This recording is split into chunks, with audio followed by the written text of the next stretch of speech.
The Sun and its portals. Hello again, thank you for being here with me today. I'm Mari Swaruu. The Sun is by far the most influential star for Earth and the rest of the entire solar system, influential in every possible way. Energetically speaking, the Sun imposes its frequency upon the rest of the solar system's objects, especially over its planets, because of the principle of dominant frequency. The principle of dominant frequency dictates that the strongest will impose its frequency vibration, harmonics and all, upon lesser ones, making them become more of the same. Even when under a dominant frequency, if there is enough specific strength, or another source that constantly feeds the object, or person, it can conserve its core frequency, although it will always have the interference and the influence of the stronger one. If an object does not have a cause, or a source of its own frequency to constantly feed it, it will become equal to the dominant one. So, what I'm saying is that whenever the Sun is transmitting a wave frequency, it will, and it does affect the Earth and all its inhabitants. The Sun is not a yellow star, it is white, and you only perceive it as yellow because of the filtering effect of the Earth's atmosphere. From space, the Sun is perceived to emit white light. The Sun is not a thermonuclear ball of fire as Earth science dictates. It is a high-energy electromagnetic plasma exit point, part of an elaborated energy dynamic pathway that links all stars. Like entangled neurons, what happens to the one will affect the others, and they are all connected from the side of the ether, or the spirit side, forming a frequency transit web linking them all. Where the suns are high-energy entry and exit points and black holes are entry points only, energetically speaking. Besides high-energy electromagnetic plasma at a very high frequency, the main component to it all is of course gravity, as a flow of consciousness. So the Sun is a highly concentrated point of consciousness, and a highly concentrated point of consciousness is a being, and I mean a sentient being. As the Sun is connected through the etheric side with all other suns, those affect its mood, as other people affect ours as well, because we are also energetically connected with everyone else through the etheric side. There is a group consciousness, where all sentient beings are interconnected and share the base print or mold from where variations to the same theme spawn out from, and those are the individual traits and characteristics that define each one of us as individuals. And we are all connected more to some than to others, depending on our frequency of thought and energetic soul frequency, so some people will be closer to us than others, same for stars and suns. When the general star energetic pattern that influences the Sun changes, so does its mood with it. So as a sentient being, it is always different, and will always be emitting slightly different energy patterns as time goes by, through its life. The most noticeable mood variations are solar flares and sunspots.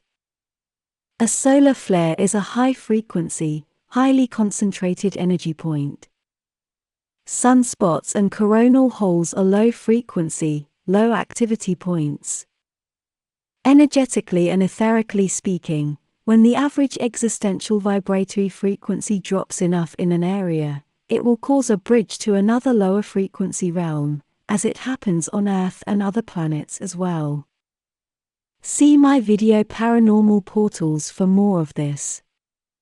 All suns are of a very high frequency, so a sunspot does not necessarily open a portal to lower astral realms. They are not known to do so from the Taygetan scientific point of view, because sunspots and coronal holes are a drop in vibration from a very high base frequency that would be the average vibratory frequency of the surface of a sun. And the drop in frequency in those spots and holes only lower their frequency enough to barely match average open space frequency, the one we all use to navigate our ships in, and would be the average frequency of existence we call 5D space. I must insist that, as my friends and family here have shared before, there are no densities as such, there is only an infinite gradient from lower to higher frequency, and the range of consciousness awareness of each sentient observer is what determines a density. So that means that there are as many existential densities as sentient beings are, as each one holds its own range of perceptions within that infinite scale, and a shared realm, or shared density of existence with many sentient beings in it would only exist, or be so, when there are mutual perception agreements between all those sentient beings. The agreements are what define a density and its frequency range, what takes us again to another basic phrase: you are not living in a density, you are a density. A higher density, or a lower density, are defined as the average frequency of thoughts of the sentient being, or beings creating it, and the higher a frequency, the more data is processed, because of a higher awareness. And as there is a higher awareness, the sentient being can perceive more of what is in the field of potential energy around it. Therefore it will have more in common with other sentient beings, more in its frequency than those with a lower and lesser awareness. Therefore agreeing with the sentient beings with higher awareness and not with the ones with a lesser capacity of awareness and perception. Each group will then define its density of existence depending on who they associate with and the perception agreements they hold in common.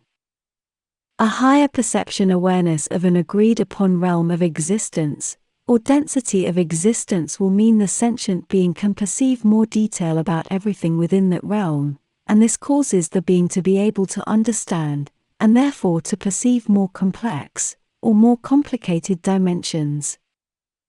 So there is a direct relationship between densities and dimensions, not being the same thing.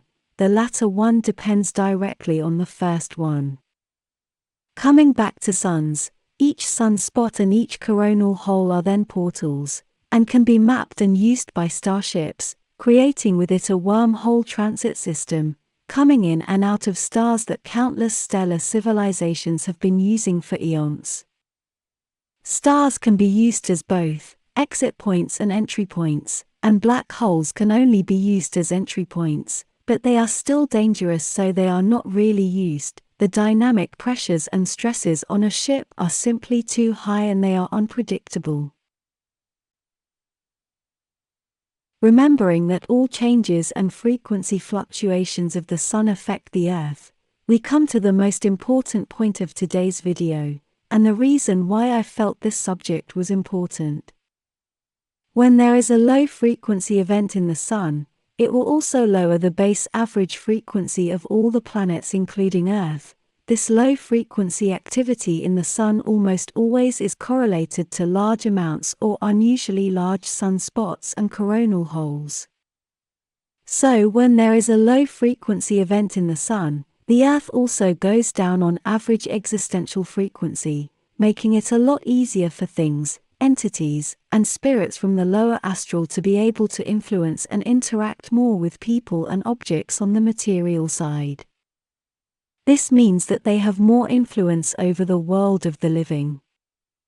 People in the know on Earth, including many in the Cabal, use this knowledge to do their hideous rituals, to bring their dark entities into the material world. There is a clear co-relationship between sunspot activity and the rituals of the Cabal that controls Earth, as well as sacrifices of blood and all paranormal activity. The Sun usually goes for 11-year cycles, and when there is a so-called solar maximum, the amount of sunspots increases dramatically, therefore lowering the frequency of the planet. Ironically, a solar maximum means a lower frequency output, and not higher frequency as would be expected, although some measurable frequency ranges can spike upwards as well.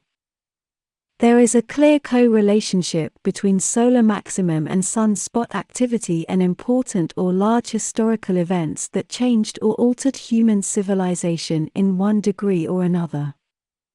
These solar maximums don't only occur during the 11-year cycle, they do occur sporadically at any time, but they are not always easily detectable or reported to the greater public. I believe that at least some of those historical events were caused by the frequency and energy interaction between the astral and the physical, and were caused by lower astral entities being able to access the world of the living during those solar maximums. And those entities were helped by hideous rituals and sacrifices performed by cabal members who offer them to those lower astral entities in exchange for favors and power. I'm also convinced that the simple shift in energy frequency is enough to cause altering events, both for good and for bad. Examples of historical events occurring on, or near solar maximums are the American Revolution, from the year 1776 to 1787, solar maximum in the year 1778. Great October Revolution in Russia, solar maximum in the year 1917. Twin Towers, 9/11, solar maximum in the year 2001. These are only 3 examples of a very long list of events that can be linked to solar maximum and sunspot activity. Research this online and you will see the clear connection. Sunspots are portals, as simple as that, and they also cause or facilitate other portals to open when in their range of influence. Because everything is connected, especially portals. And the Sun is now entering another solar maximum, right now in 2023. So take care out there and watch out for possible false flags. Thank you for being here with me today. With much love. Mari Swaruu.